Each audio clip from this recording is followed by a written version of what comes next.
Hey, Andrew, how are you doing? We're back. Yeah. Old Man Gamrz. I know, seriously. Yeah, like, this is so Become a much fun. habit.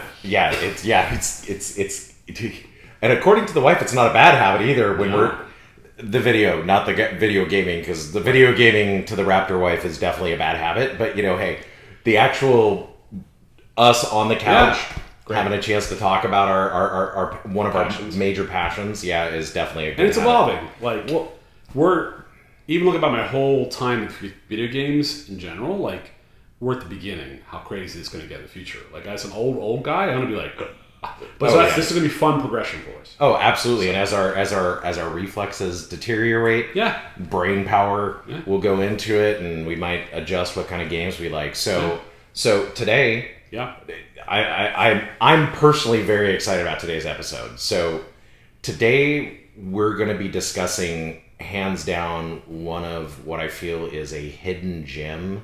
And one of your favorite games of all time. Yeah, it's one of my favorite games of all time. And it's a special niche. Yeah. That's it. We will cover special niches here on Old Man Gaming. We're not just about what the mainstream chases after. We're also finding things that are maybe from a different generation, maybe hits different, but there's millions of people playing this. So this is throughout all generations. But go ahead. Well, and I think it for me, it goes back to this has a deep-seated into like my childhood and why I had gravitated towards this kind of intellectual property. Robotech, Battletech, I mean, mecha, anime, that kind of thing. Let's talk about what it is. And so what it is what I feel is an absolutely phenomenal title out there in the video gaming world. That's Mechwarrior 5, brought to us by Piranha Games. Yeah. And so and it's Mechwarrior 5 Mercenaries. I apologize. And they're Canadian, eh? Yeah, they're Canadian, eh? Yeah. So, and it's great because Piranha Games has been around since 2000. Yeah. But Mechwarrior, which is a branch off of a role-playing game and a tabletop game called Battletech. Right. So what is miniatures? Yes, miniatures. Yeah. So a lot of people know Warhammer 40K and Warhammer, right? Yeah. Well, and we'll talk about Henry Cavill in the future about that. Yeah, definitely. We'll hopefully we Why can is get not into The Witcher anymore? We don't know. But just saying. But out of that, one of the other alternatives to Warhammer was back in 1984. BattleTech was introduced by. So stop a second. Yeah. So this obsession, for some people, if you're a famous actor, might actually change your life. Having these little figures run your mind, get into video games, be doing it all the time, and then pick that for your lead project in the year 2024, 2025. It's kind of crazy. So this is relevant, but it's very relevant. Yeah, I will say in my deep dive research to look at BattleTech and the history, because I mean again, mine is playing the game and doing tabletop and the role playing game. And the miniatures, and then moving on to computer games, and from computer games to consoles. So my love of this IP is deep-seated. But I want to say something funny about this. Some people like to play house when they're little kids growing up. Some people like to play battle when they're growing up. This is like a realization of playing battle. Yes. When you see like dumb movies where the little generals moving these things around, that was a thing hundreds of years ago. West Point taught that for hundreds of years. Still does. Oh, yeah. So this is like tactical simulation from a 3D point of view, the way the world's evolving, what we could have, quote unquote, as futuristic military devices, right? Oh, 100%. Now, as a guy, as you were in the army, you've had the military battle training, you've done certain things. Yeah. This is like more than just a game. This is also maybe slice the future in a fantasy world. Well, yeah. Now, so going into that, so BattleTech was brought around in 1984. Right? And so it was a company called FASFA, which is, FASA is out of Chicago. They Midwest. They closed down their business back in 2000, and then in 2001 they sold the rights to the IP to another company called WizKid, who then in 2003 was picked up by Topps, the trading card company. And since then they've been licensing the tabletop to a company. Oh gosh, I'm blanking on the name of it right now. But not Hasbro. No. It's dadgummit. We'll go back and we'll get there.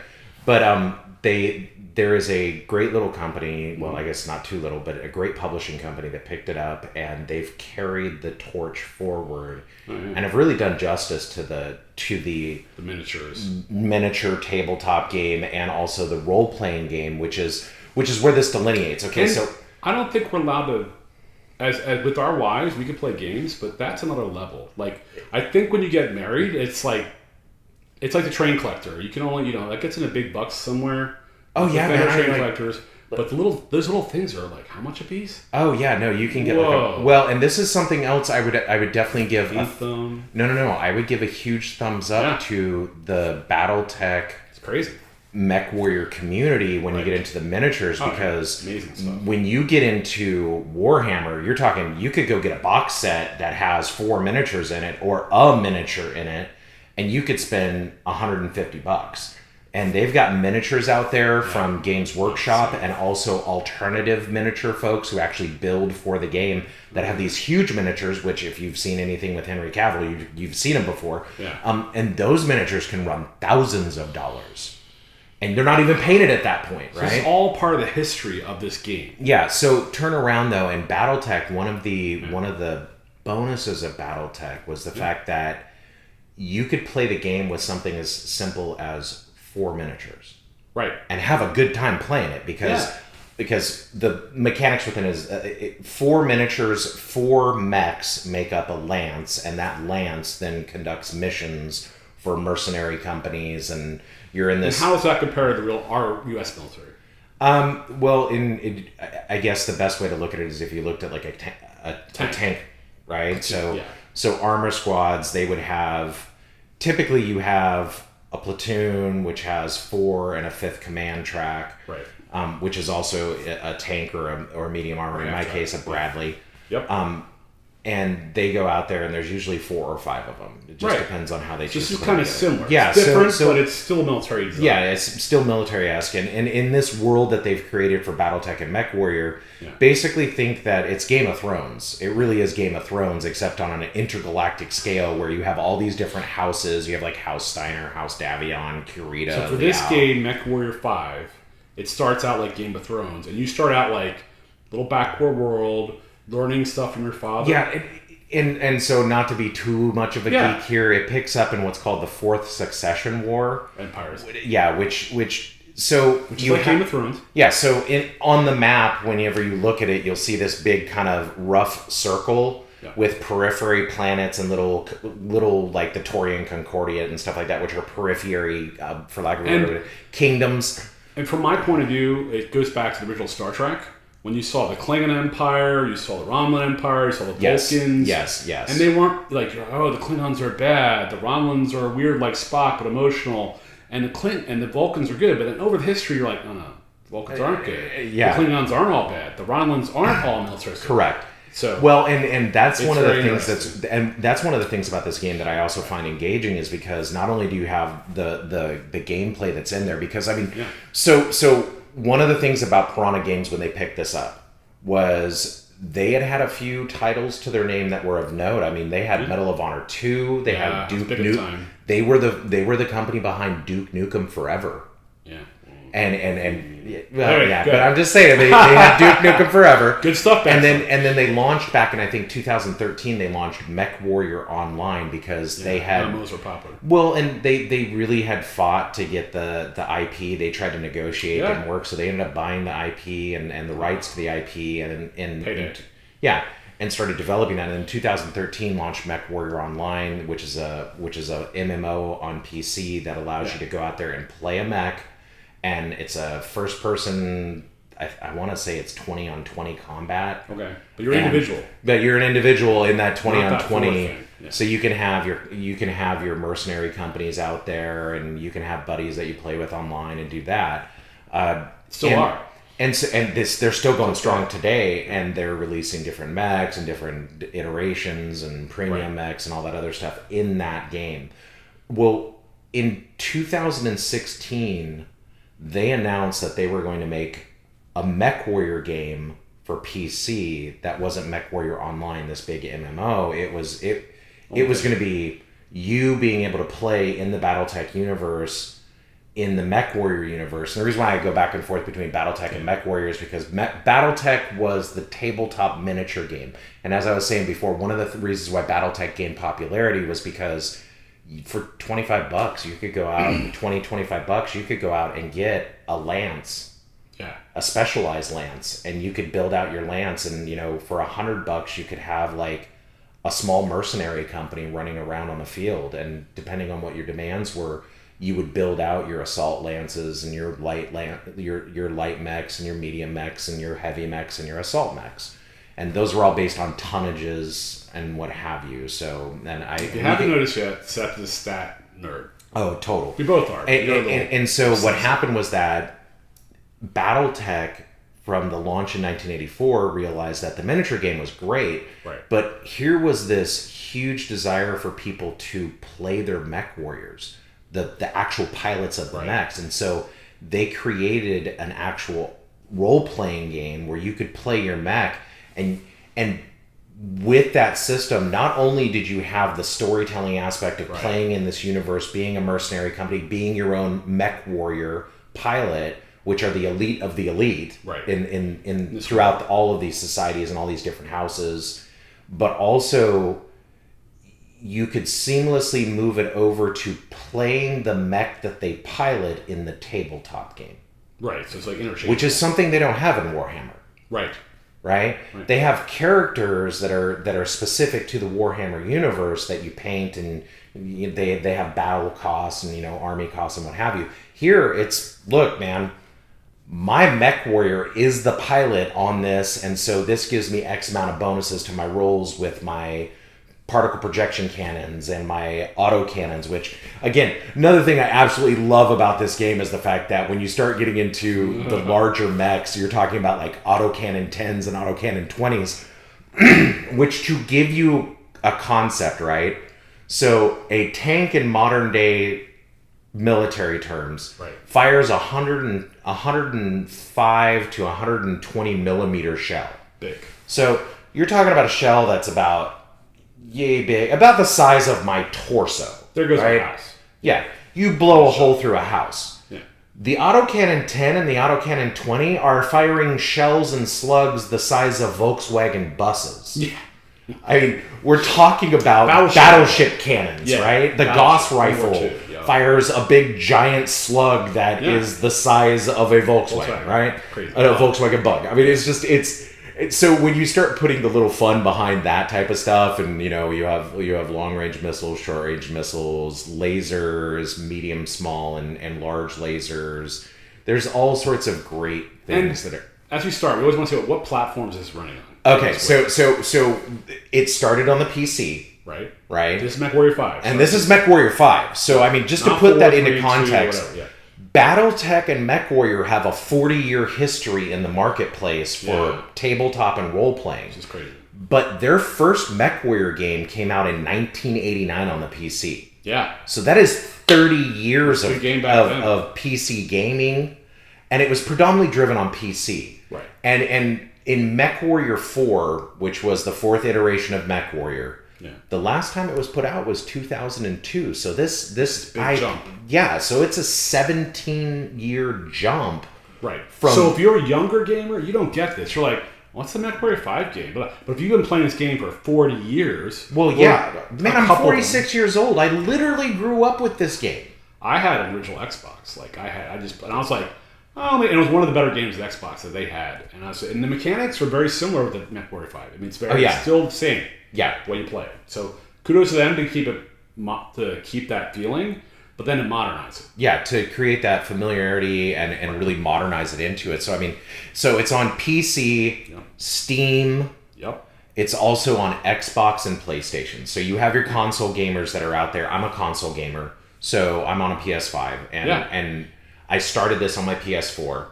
Right. And now I'm playing on my PS5. And do you see the difference? No, other than the fact that the graphics look awesome. So there is a difference. And there is difference. Big so jump. when you go to PS5, it upgrades the graphics. And I don't mean that as in like the graphics are better as inside of the game itself. Artwork's the same, but the fidelity's higher. Yeah, the fidelity is higher. There you go. That's much better. And one of the things that I noticed is load speeds are better, and also... PS5 is great for that. It's so seamless. And so one of the things that's really interesting about this for me is that it was also done on the Unreal Engine 4. And I played on Xbox too, and I don't see much of a difference between the two. And so the graphics that this was designed in and that they programmed this in was the Unreal Engine 4. Right. And we're on to Unreal Engine 5 now. Which is, this year we should see a lot of games hitting there, but we'll get there.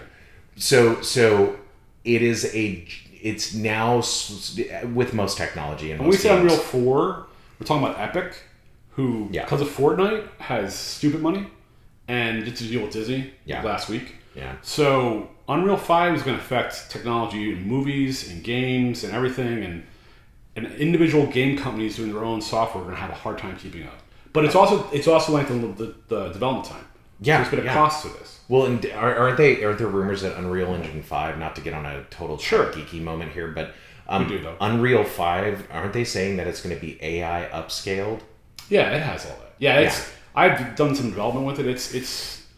I had a friend who was doing graphics. I won't say too much about him, but he won a major bid for a stadium using Unreal 5 technology, and he thanked me for pushing him onto that because he was just in Blender, do his own things, pretty famous in his own little world. Yeah. But switched to Unreal 5 and won a major bid, and now he does stuff for Disney. And anyway, doing a great job. Sorts of fun. So that technology itself is a game changer. But with that, it's kind of like Nintendo. Every generation stays a generation back. Yeah. Because when they go forward, like, oh my gosh, now our graphics are better. We have to hire 20, 30, 40 more artists at $200,000 or $150,000 a year. Now, I'll say this about PS5. I feel like PS5, and this is just my gut feeling, but also just looking at some of the specs.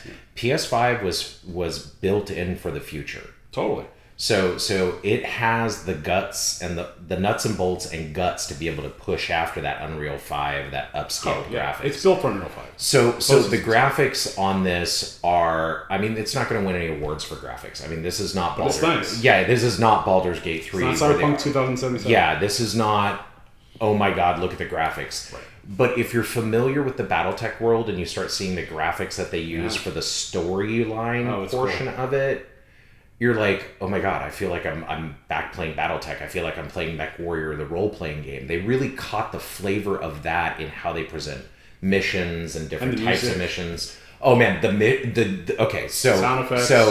So just because it's not a lot to spend on music to talk about it, I will say this: it's not groundbreaking music. It's not going to blow people's minds, but I will tell you this: the music that they have is a mix of like Japanese. It reminds me of Japanese and Euro, what they deem heavy metal, right? So which is more like, for us, would be more like 80s, 90s hair metal, stadium metal type stuff. Metal Gear 5 music. Yeah, Metal Gear 5 type music. A great band that's out there that I really enjoy is Sabaton. Okay. That kind of music where it's like real guitar driven, but it's great for this because you're playing a big heavy piece of metal, right?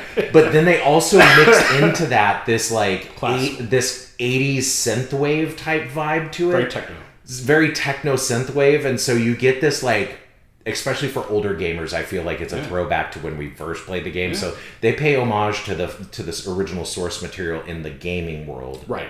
They kept that flavor. Yeah, they kept that flavor, which is phenomenal. So kudos to Piranha Games for not only making a game that is just fun to... I mean, that's just it. This game is fun to play. As we review this, what we're doing differently is we have a different point of view. We're old man gamers. So we have this history. You take a young gamer in his 20s, teens, gets a video game review class. He doesn't understand any of this. He just sees it from that generation point of view. Hey, he's like, oh man, this is the greatest thing since sliced bread, and da-da-da-da-da. Or not. They're like, I don't know why they have this music. I don't know why they have this way. They don't understand it. So they don't get their, not just for the present gamers, but it's for like 30, 40 years of gamers too. So we get that flavor. Well, yeah, I mean, in point in case, like, and not to dip back to the previous episodes, but I mean, like, when we did Baldur's Gate 3, we weren't just looking at it as like, oh, this is Baldur's Gate 3, it's the biggest, baddest, most awesome game, but we were looking back and saying, how is there fidelity between this game to Baldur's Gate 2, to Baldur's Gate 1, and to the D&D tabletop? Right. And that's also where I go into this, is because the fidelity that they have to this is phenomenal. Now, here's the thing. If you're a deep dive, hardcore BattleTech nerd, which I borderline on that, there is stuff that's in here that is not canon. And that's simply because of the fact that it is it's not that it doesn't have fidelity to the mechanics of the game and also the fidelity to the mechs and everything, but you're really getting into is there fidelity and are they in lockstep with timeline stuff? Let's right? get in you slice apart. First of all, the graphics are great. It looks great on the PS4, absolutely, PS5, 100%. Xbox X, Xbox One. It looks good on the PC, of course, because you can upgrade it. Oh, 100%. Put in the latest card, it looks better. But besides graphics and the music presentation is great, there's also just the story, how it sucks you in. So you are biased. I'm 100. I just out front. I am 100% biased towards this game because I grew up with this game, and this is right. This is, and honestly, one of the things that really struck me with this, Andrew, is this is the game I've been waiting for 40 years. Right. And for me, I played Mechwarriors back on Xbox. I played the sequel. I liked it. And I'm like, I don't know, this interface, it drives like a tank, like a Battlezone tank, which is what it is, right? Yeah.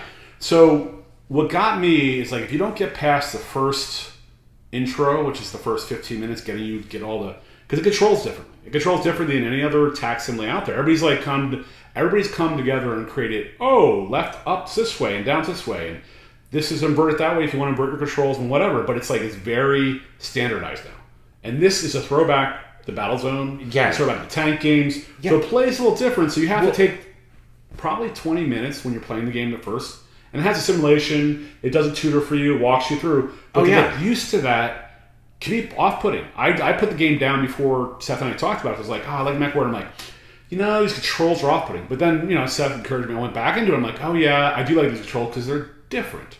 And different is good. Choices are good. And when you put it in context of what you're controlling a mech, which has legs and a torso, so the torso can be turned this way while your legs are walking you that way. And I feel like a lot of games like Halo and Call of Duty, they're missing the different play styles. Oh yeah, well they make it all pick up the gun, jump in this, like not Call of Duty, but Battlefield, get in your tank that drives this, whatever you want to drive it. I'm like, no, there should be some challenge. It should feel different, and this game does that. Yeah, and so one of the things that I definitely found humorous is the fact that people have been referring to this as a vehicle simulation in the genre of vehicle simulation. Right. This is not a vehicle simulation. No. Yes, they are in mechs. FASFA back in the day in Chicago built a mech sim center with literally, I think they had like 10 or 15 mech pods that you could sit in there. And to your earlier point, you were simulating actually piloting a mech first person from this pod. So you had like 80 different controls. Yeah. You were running this was designed to be a sim of a walking moving mech that you are using. And the original Xbox 360 had a different mech simulator. I can't remember the name of it, but I'll put it in a clip. But it basically had a whole like 50 switches type thing you bought with pedals with the game for a couple $100 at the time, which was amazing. People have it, they liked it, but it was very, very complex. So people are really into this mech scene. It's like over generations. It's not just current generation, not 40 years ago. And you'll see some of the graphics we put up behind us. So back to the story. So the story, you said, is kind of like I put it compared to Star Trek with the neutral zone and all that stuff. So when you buy... Let's get back into So the thing with the story is this. When you buy just the base game, right? Which is totally worth it. At least for me. I feel it's totally worth it. Yeah, totally. You have a campaign mode. In that campaign mode, you don't get to create a character because your characters are really the mechs that you're going to get to pilot in the game. And in that base mode, there's 50 mechs for you to pilot.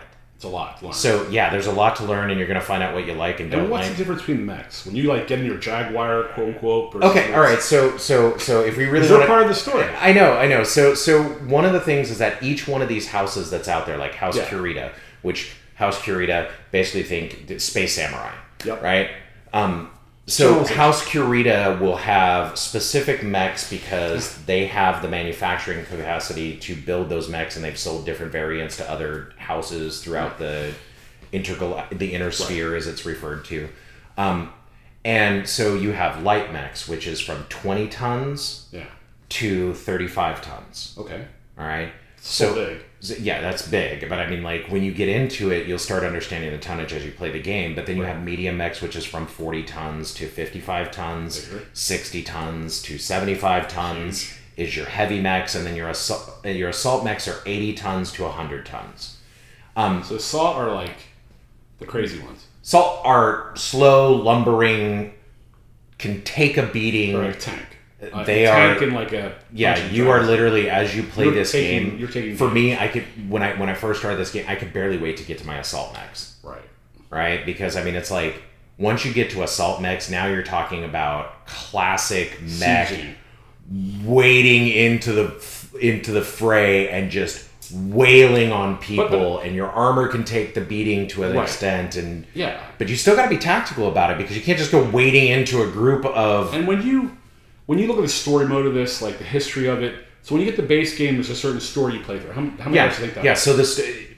Honestly, I was done, and I could knock it out within 2 to 3 days of a couple hours of gaming each. Yeah, I mean, it really 10 hours. Yeah, 10, 15 hours. I mean, it's mission based, but one of the things that they were definitely looking at is this is an open sandbox, right? Because you have a galactic star map with literally hundreds, if not thousands, of planets that they've designed, and in each one of those planets, you'll have a conflict zone where House Kurita is fighting against House Steiner, but intermixed within there are independent factions, which are planets that are trying. Why would you want to go support one faction? It's like there's more to the story than just. 100%, because you get your mercenary company and you are building your own company. Right? Yeah, so your dad dies, right, and you're the son. Yep. And you inherit his mercenary company. Now, can you be a girl too, or not? No. Well, no. Not in the base game. Not in the base game. Okay. Now, there's no really choosing girl or boy in this because it's pretty irrelevant. It doesn't matter. It's the mechs. It's the mechs. I mean, the story is there, and they did a great job with the story because it definitely, you feel like you're playing in the world and Game of Thrones. And when you take these contracts in these different conflict zones and you start following the campaign missions, but you also do side missions, because there's multiple side missions in career mode. You can land on a planet, and when you get there, it'll have 3-4 missions, and you really have to determine. Like, I pay attention to who I'm fighting against. And you're very careful not to touch anything except where you're supposed to, right? You keep all the civilizations and buildings. You don't damage anything. No. So explain that. Okay, all right. So that's gonna affect our family gaming side because, again, you're in a universe that is constantly in a state of war. Right. House on house, but you also have inside the houses. You have planetary combat, planetary to planetary and system to system, but also internal house politics going on. Right. So this baron might be up against this baron, and they're pitting your mercenary company against this baron's mercenary company. But they're backstabbing ever happens. Right? No, and on top of that, I'm gonna say the game without the filter on, which is just going to the start menu and going to your settings. There's a filter for family settings? There's a filter for family settings. That turns off the vulgar language. Okay, so a lot of vulgar language. There's not a lot, but there is definitely utilization of vulgar language where, they say... city language. Yeah, big city language where they say, that ship has sailed, right, but in the more vulgar terms, right? Yeah. I didn't hear any F-bombs. It's definitely PG-13. That's PG-13 good. Language. So 13-year-olds and up in your family. But I will say this. Keep in mind, you're piloting a giant mech and you're fighting battles for other people who don't care about other people. Aren't you blowing up on museums, walking over people's houses? Yeah, knocking down buildings. Like, that's literally one of the things is destroying bases. And then you find out that sometimes destroying bases means destroying cities. Right. So you're going to committing genocide. Yeah, you can get a little war crimey at times. The nice thing is that there's no blood in this. Science fiction. I will say this: there is no blood in this. You're not seeing people's bodies and stuff like that. Right. But you are blowing up other people's mechs, and they will have like a little cut screen with somebody screaming. Let's do a flashback. One of the most popular games when I was a kid was Missile Command. Yeah. How dark was that game? Yeah, no kidding, right? You never won the game. At the end of the game, the whole planet's nuked. But we'll play again. So I'm just saying, things have changed, but not so much. But it's kind of along those lines of like most Space Invaders. Well, yeah, but if you play like World of Tanks, World of Warships out there, wargaming.net. I mean, where when you blow up somebody's tank, in theory, yeah, you've just blown someone up, but really you've blown up that object. Your screen on this is you see your mech from behind. It's over the shoulder. So you can do different points of view. You can play from within. How do you play it? It really depends on. You're really good at this. It depends on where. Do you have fun? I have a blast. All right, so explain. Okay, not get too much detail because I want to finish the story part. You talk about the one Shogun clan. There's like the American USA type clan. Yeah, that's House Davion, which Russian is Russian clan. There's that stereotype. No, it's not Russian. It's not Russian. It's more like Bear?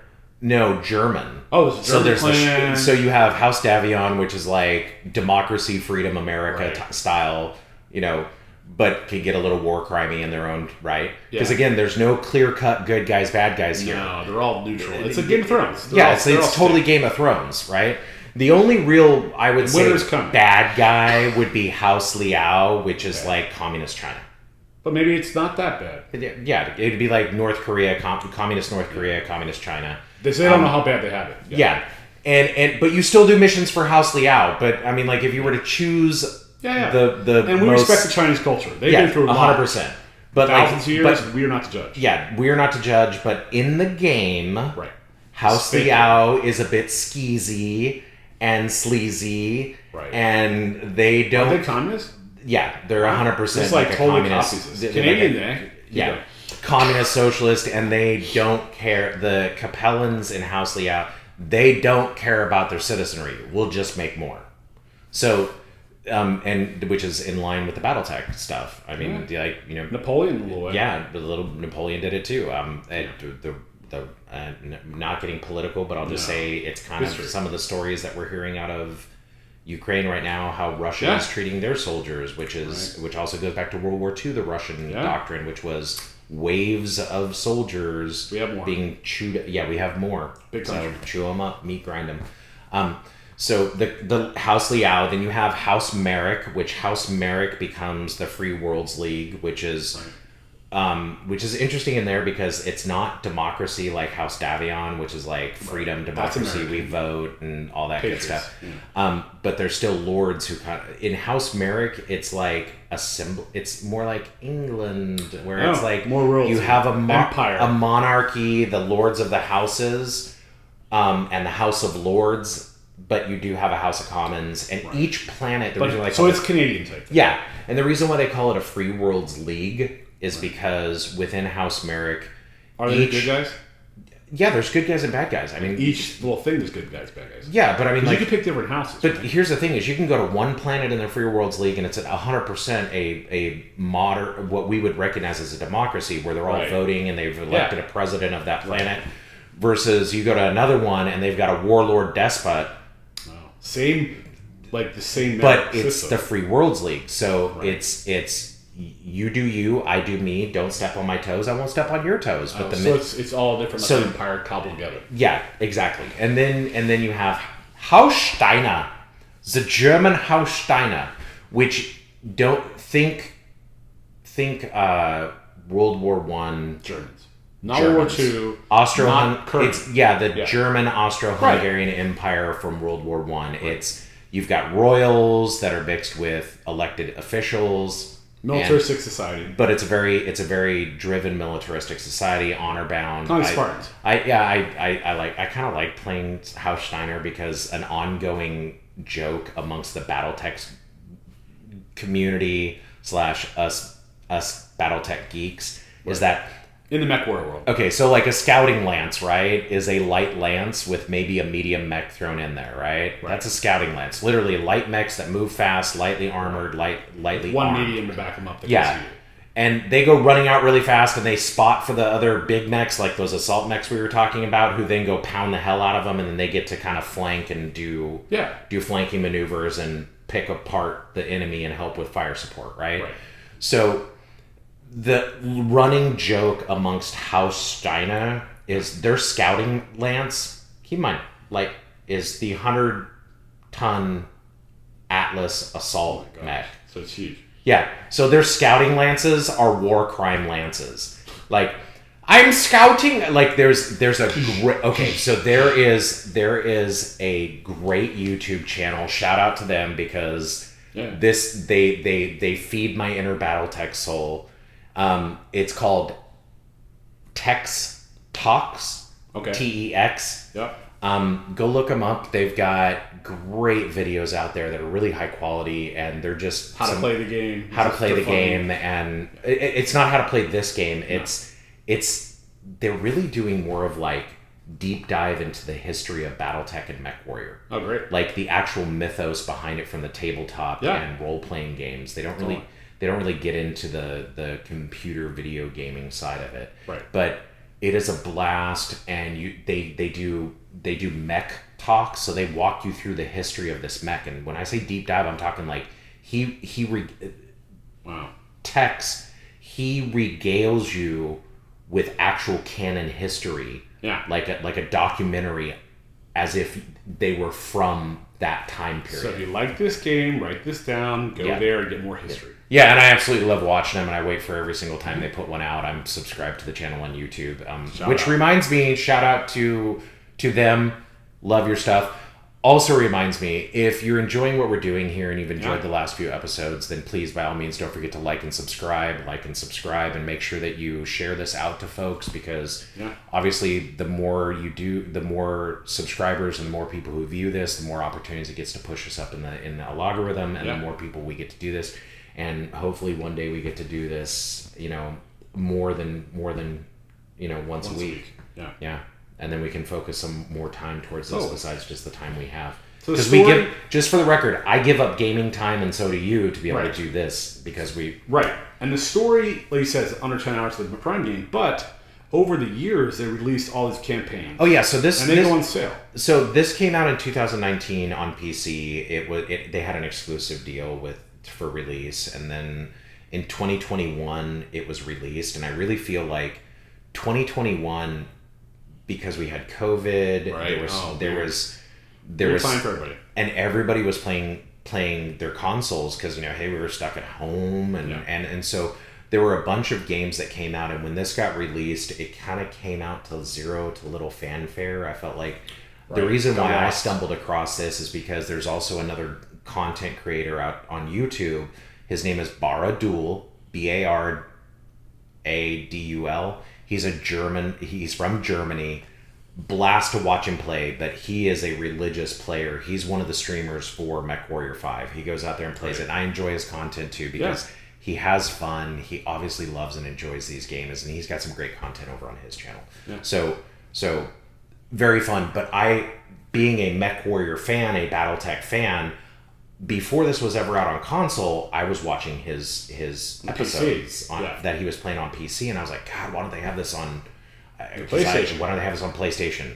Because I would love to play this. Well, then, and that was 2019 that I started watching him. Right. Well, 2021 rolls around, and all of a sudden, it's out. It's out on the PS4. And not only is it out, but it came out in September, a few months after my birthday. So I talked to the wifey, and she was like, fine, and went out there and bought the original game. Well, then 2021, 22 came out. They released some more downloadable content, which is Heroes of the Inner Sphere, which brought because up until then you could play the campaign mode, but then you had to start the campaign all over again.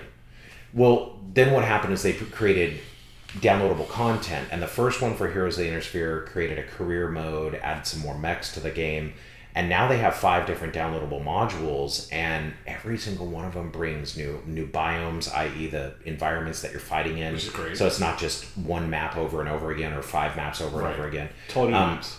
And each biome has a different effect on the heat output and cooling and all that good stuff, visibility within the biomes.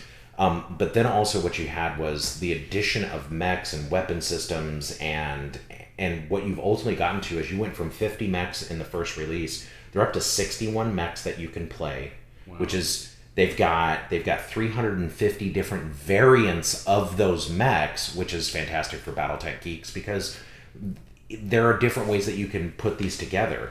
And then additionally on top of that, there are 76 hero mechs throughout the game. Now, what are the hero mechs? Okay, so hero mechs are basically, this is where the non-canon stuff comes in.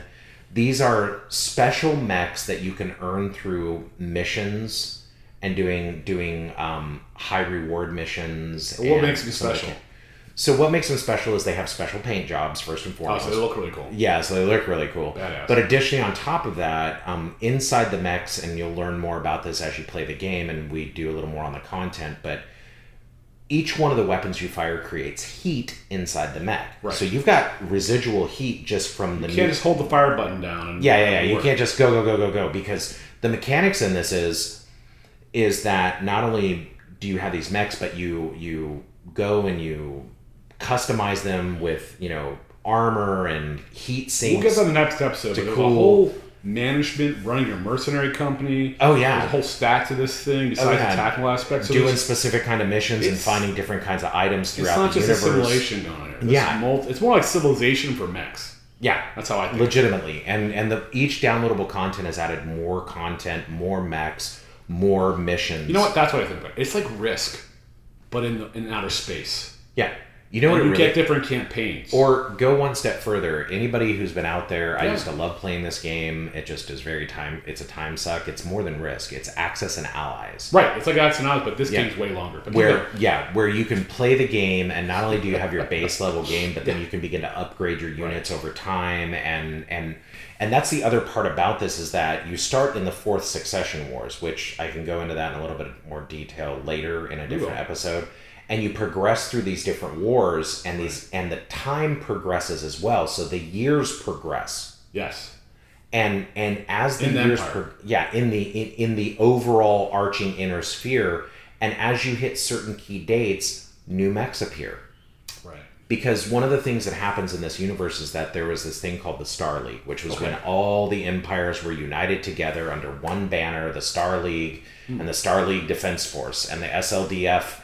Eventually, like any great empire, kind of rotted from within, and they fell apart. And one of their great generals, Kerensky, took a lot of the technology, a bunch of technology and mechs with him, along with a bunch of the Star League Defense Force, and they went out into the periphery to go explore in the outer reaches of space. Right.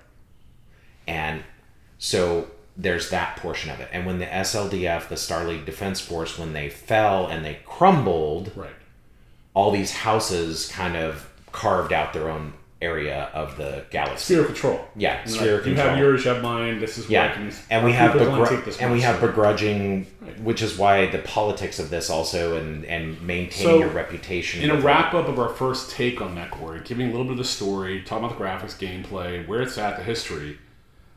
What do you want to leave a review with? Like, what's the next step for somebody getting Mechwarrior 5? First, we say leap into it. Yeah, we're not 100% yet. This is our first impression of this. And the great part about this game is that once you get through the tutorial, you can just go rip-roaring around the entire galaxy for hours and hours on end, because it's an open sandbox world. Yep.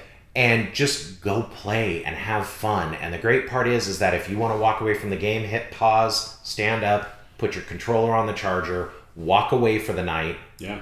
Come back the next day if you so choose, or come back 3 or 4 or 5 days later and pick up where you left off mid-mission. Yeah, which is great. Yeah. There's no more like, another 20 minutes to play. No, stop it. It's frozen. You keep going.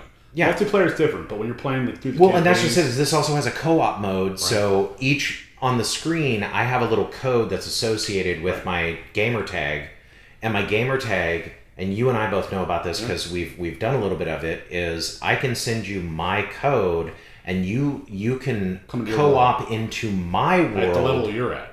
Yeah, and play my mechs with me in a lance. Yeah. And so that means you and 3 of your other friends can multiplayer through the missions in your universe. And if your friends have the game, which obviously they do, if they're stuck on a hard mission, or you just want to go dink around in their mercenary company, you can 100% go do that as well. And you can play with your friends and do the co-op mode and have a blast doing it. So as you begin to explore and you get more downloadable content and everything else, it's just, Piranha Games has done a phenomenal job of taking a base game and adding on to this base game and not making the downloadable content feel like they were just soaking you for money. Right. There's actually a lot more to it. There's a lot more to it. The stories, your pilots slowly earn experience through each one of the missions and develop their own skills, which we'll go into that a little bit later on in another episode. It's more than just a vehicle sim. It feels, like I said. So if you had to wrap it up into one thought to leave the viewer, till the next episode, what would it be on this game? On this game for this me year. is... This last... It came out in 2021. Yeah. This game is a hidden gem on the consoles. Yeah. And is a game that you can literally pick up, play for 30 minutes, pause, and walk away from.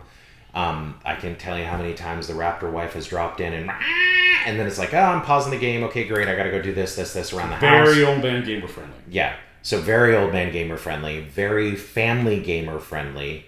Just make sure you turn on those filters for language, which is in the start menu. Go to options, and it's very easy to find.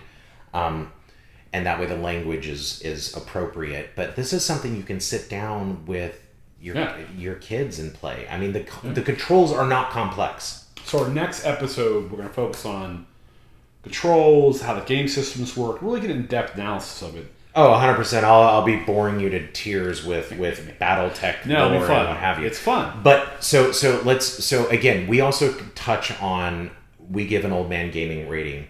And so remember, there's 3 different kinds of ratings. There's the OMG rating, the old man gamer rating, which is what it stands for us. You have your FG rating, which is your family gamer, which is the single mom, single dad, or married mom and dad who have a lot of demands on their time and maybe 30 minutes a week that they can go 30 to 45, maybe eke out an hour if they're not already getting that busted down. And then you have your single gamer, which your single gamer, it doesn't matter if you're 15 years old or you're 65 years old. Your only responsibilities are, hey, I wake up in the morning, I make sure my bills are paid, I do my job, I come home, and if I want to sit down and plop down in front of the TV and drop 12 hours playing the game, or on my day off spend an entire day gaming because, hey, why not? Yeah. Then you can. Yeah. Right? That does not mean I recommend that behavior as a single gamer. I would also encourage you, live life, go out. There's world outside of the gaming. There's sunshine, and there's potential partners for you in this world, which is phenomenal. But anyway, but that said, so if I were to give my OMG rating, old man gamer rating, right? This is my OMG rating. Let's just focus on it. Next week we'll do the FG and SG, but let's just do our OMG. All right, my OMG rating on this is a 9 out of 10. And the only reason why it isn't a 10 out of 10 is simply because you can't... Mechwarrior was a role-playing game to make your own pilot to play in your mechs, right? And I can't customize that. I'm given what I'm given.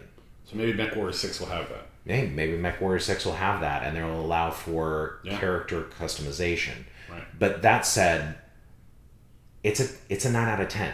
Yeah, and I have to say, for me, it's the longevity of this game so far. I mean, it's already like going on its 3rd year. Yeah. On console, on the PC, even longer, right? Yeah. So for me, it's like if you want to be able to pull out your Mechwarrior 5 game and get that flavor for a couple weeks, then walk away for a couple weeks and play something else, but come back to it, you don't lose anything. Oh, 100%. So for me, it's an experience. It has different controls. It plays more like a tank game to me.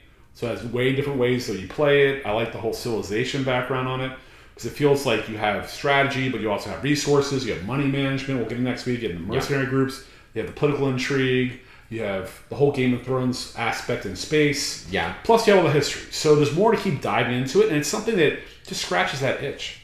So I wouldn't give it a 10 out of 10 because it's kind of like when we did Baldur's Gate 3. Yeah. That got a higher score than the previous game. Even the previous game got 10s everywhere. I think everybody realized, oh my gosh, it took the next level. So I feel like this is the game you get into now, and when they do the next iteration of this, because there's enough fanfare, have the next iteration, it will be the next level. So I'm at 9 out of 10 too. We're in agreement on that. Yeah. And I'm a beginner player at this, but I played Mechwarrior for a while, and I get the whole systems and setup. For me, it's like I have choices between another Japanese role-playing game or this. But this is good to get you away from just playing a role-playing game. Well, you can do the and again, you can do the first-person shooter type style combat mech simulation.